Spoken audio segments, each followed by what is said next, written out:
Good evening, everyone, and welcome to another edition of the No DQ live recap of SmackDown.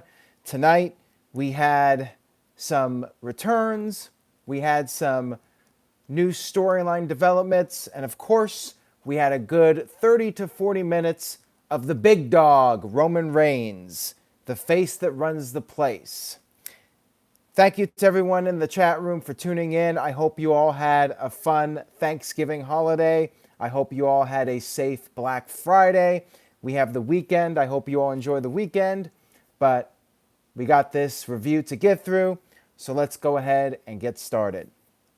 We had the introduction and the pyro, and of course, we kick off the show with the man himself, Roman Reigns, the man who survived at Survivor Series and gave SmackDown their big win in the 5-on-5 elimination match.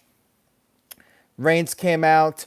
He wished everyone a happy Thanksgiving. He talked about three things that you need: family, good health, and happiness. Last year, he only had one of those things: family.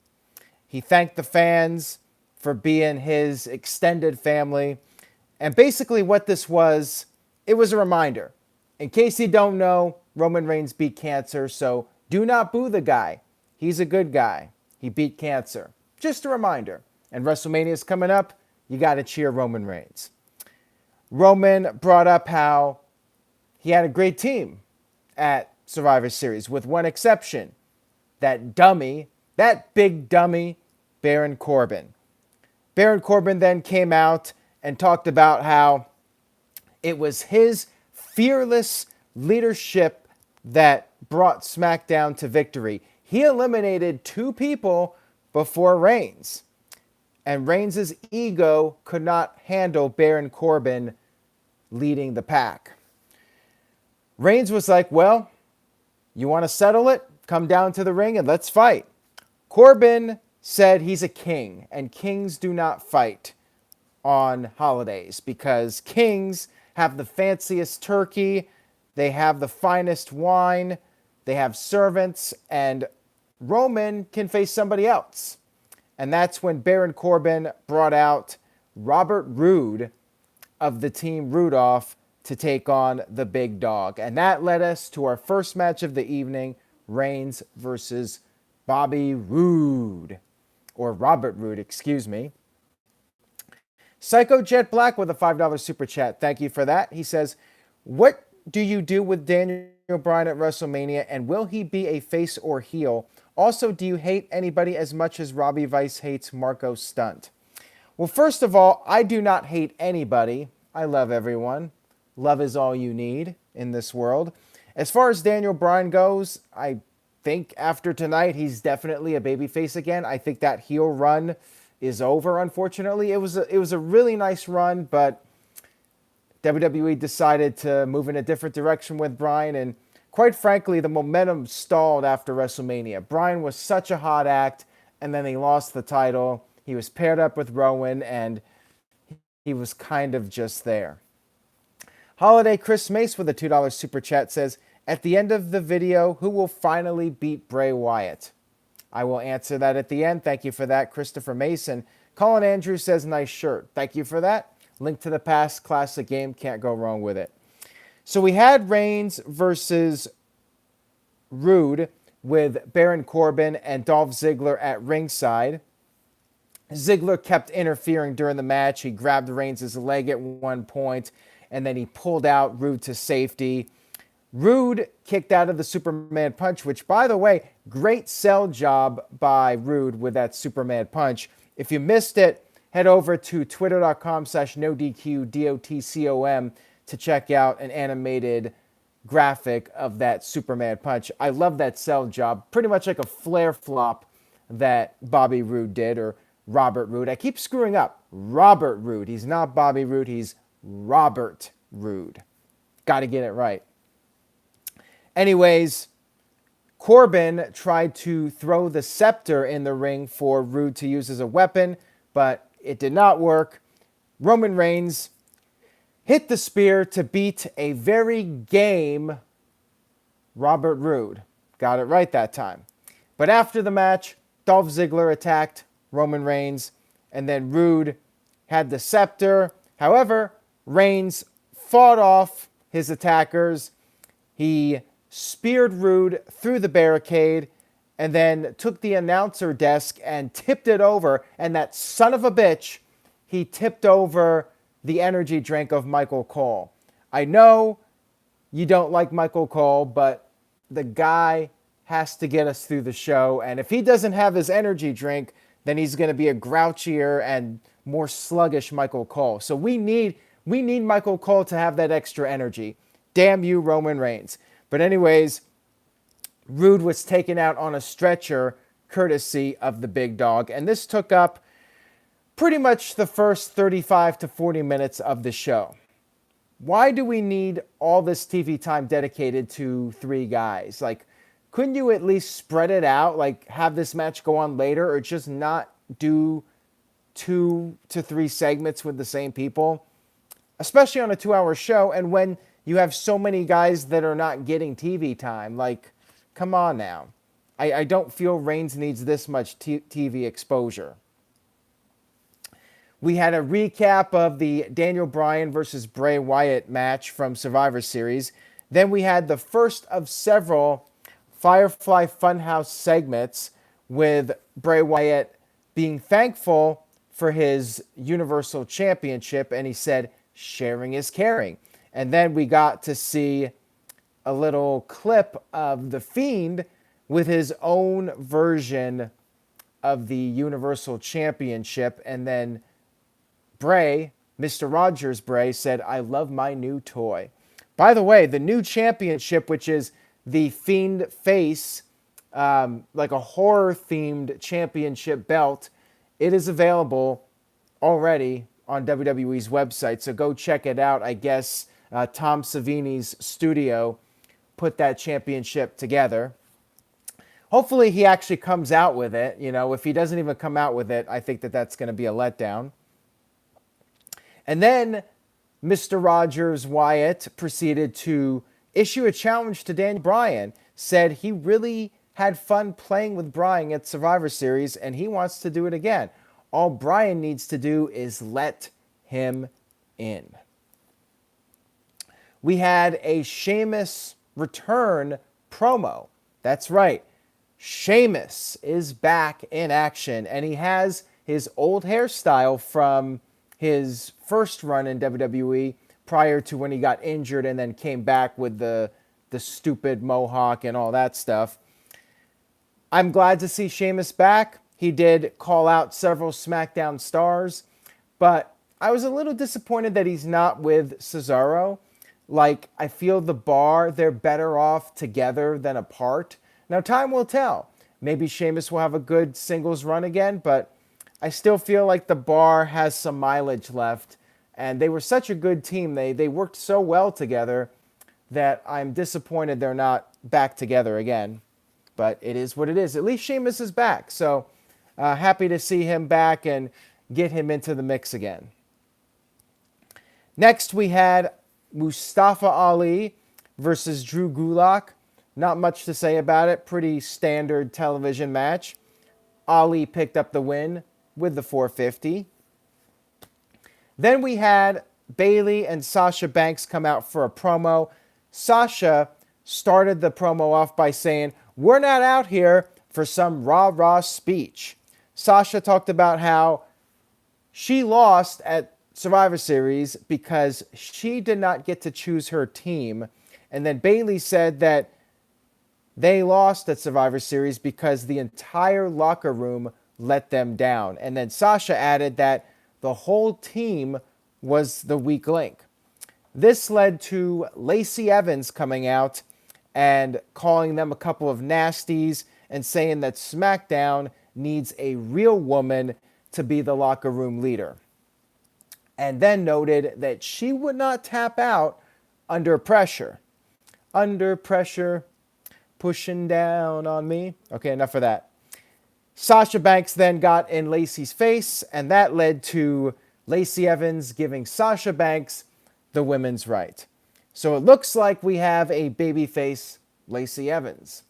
to feud with Bayley and Sasha Banks, which is fine. I mean, after the Saudi Arabia show, Crown Jewel, I think Lacey Evans is pretty much a babyface now. I mean, after breaking down crying after the match with Natalya, that was going to be the point where fans are no longer going to boo Lacey because, she had that real moment and the fans are behind her now. So totally fine with Lacey Evans going babyface. Makes sense after the Crown Jewel match. My friend Caleb Jacobs from Oregon with a $6.02 super chat says, off topic, sorry, but I'm excited. I'm going to NXT TakeOver Portland in February.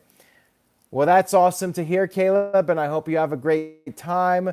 For those of you that missed it, the next NXT pay-per-view will be in Portland, Oregon in February. And of course they go to Oregon after I leave, but hey, I got to go to 3 TakeOver pay-per-views in less than 2 years, so I'm doing pretty well. I'm not complaining too much. We had Daniel Bryan backstage, and he was about to be interviewed about the challenge, if he was going to accept it or not, but then he was interrupted by another Bray Wyatt Firefly Funhouse segment. We had Bray and Husky the pig. Husky was stuffed. He had this Thanksgiving dinner and he was just bloated, and Bray then proceeded to engage in a music video with who he referred to as Huskus the pig, or the Notorious P.I.G. They had this dance video, the Muscle Man, the P.I.G. Daniel Bryan was watching it and he was just absolutely speechless. I thought this was really entertaining. I love the Muscle Man. I'm glad he brought it back, and I like the pig. Good stuff here. I enjoyed it. It was really wacky and over the top, but the kind of stuff you want to see out of Bray Wyatt. You want to see the creativity and just him doing something fun. And he can do both things. He can be the Fiend, and then he can do the whole Mr. Rogers comedy thing. I like it. You get the best of both worlds. So thumbs up segment. Maybe the highlight of SmackDown this week. And by the way, well, I'll get to the spot of the night. I'll just say it now because there really wasn't anything else that topped it. But the spot of the night has to be that sell job of Bobby Roode taking the Superman punch. Just wanted to throw that out there before I forgot. Next up, we had Nicki Cross versus Sonya Deville. Before the match, Mandy Rose cut a brief promo and made fun of Nicki, how she looks. Nicki made pretty short work of Sonya. After the match, Fire and Desire beat down poor Nicki until Alexa Bliss made her big return after, like a month out of action, maybe a little bit more. Alexa came out, made the save, and clearly Alexa's a babyface now. Her and Nicki did a big hug after the match, and there you go. We had not one but 2 returns. But wait, there's more. Backstage, we had The Miz confronting Daniel Bryan, talking about how people change after facing The Fiend. It happened to Finn Balor. It happened to Seth Rollins. Miz says that Bryan survived it, but is it worth it to do another match? And The Miz said that even though he hates to say it because of their history, Bryan is important to SmackDown, and maybe Bryan should think about taking another match with The Fiend. Now, we had Dana Brooke, who was probably texting Big Dave Batista. Maybe she's already found out how big it is, but only Dana can tell us that information. She may never tell. She might not kiss and tell. But if she did, she would answer that question that we've all been wondering for many years. How big is Batista's you-know-what? We had Drake Maverick show up and try to kiss Dana Brooke under the mistletoe, and she's like, never gonna happen. You ain't Big Dave Batista, so you ain't getting any. And she even wondered, aren't you married? And at this point, we had Elias show up out of nowhere with his guitar, started singing a song. He told Maverick to shut up. I have no idea if Elias is a babyface again, but he acted like one in the segment, so maybe he is. I don't know. Kind of a random segment to bring Elias back, but hey, at least he's back. Cool stuff. We had 3 returns this week. We had Alexa Bliss, we had Elias, and we had Sheamus all returning this week. Then we had the New Day come out, the tag team champions. Big E talked about how it's Black Friday, big Black Friday. And because of that, they were issuing an open challenge. We had Sami Zayn come out and cut a promo about Black Friday and how it's all about the evils of capitalism and how people step over their own mothers to get the extra dollar. Probably not Anderson and Gallows because they're mother lovers, so I don't think that they would do that. Anyways, the open challenge was accepted by Shin, also known as Shinsuke Nakamura, but Michael Cole likes to call him Shin. But maybe Michael Cole was just in a bad mood because the big dog tipped over his energy drink. So we had the tag team match. Sami Zayn tried to interfere. He ended up getting kicked out by the referee, and in the confusion, Kofi Kingston hit the tip on Cesaro to pick up the victory. And all I can say is this would have been a nice opportunity for Sheamus to come back with Cesaro as the bar, but didn't happen. I guess you could say the bar was lowered for this segment. Ha ha ha. We had a recap of what happened earlier in the evening with Roman Reigns and Robert Roode because, hey, 35 to 40 minutes of Roman Reigns wasn't enough, so we'll give you a couple more minutes because he is the big dog. He's the man. We had Daniel Bryan come out for the closing segment. He said that he does feel changed, but it's not because of the Fiend, it's because of the people.